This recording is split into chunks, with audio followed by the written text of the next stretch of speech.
रवीची सांगा ह्यात का माहिती दिली नाही? किती पैसे खर्च केले?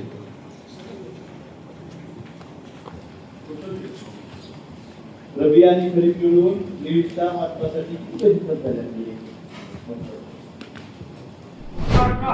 बघा असं आहे की DPCची बैठक ही जिल्ह्याच्या दृष्टीनं अतिशय महत्त्वाची बैठक ठरते. जिल्ह्याच्या विकासाच्या बाबतीत चर्चा होते, विकासासाठी निधी उपलब्ध करून दिला जातो. आजपर्यंत लोकप्रतिनिधींची सत्ता ह्या जिल्हा परिषदेमध्ये नसल्याकारणानं फक्त अधिकाऱ्यांच्याच माध्यमातून कामं व्हायची, परंतु आज मात्र आता लोकप्रतिनिधींची सत्ता आलेली आहे. जिल्हा परिषदेचे अध्यक्ष, उपाध्यक्ष आणि इतर सभापती झालेले, नगराध्यक्ष झालेले आहे आणि ह्या जिल्ह्याच्या विकासामध्ये लोकप्रतिनिधींची सत्ता येणं गरजेचं होतं. परंतु आता सत्ता आल्यानंतर जेव्हा चर्चा होते तेव्हा चर्चेमध्ये अधिकाऱ्यांनी सगळी तयारी करून येणं गरजेचं आहे, माहिती उपलब्ध करून देणं गरजेचं आहे.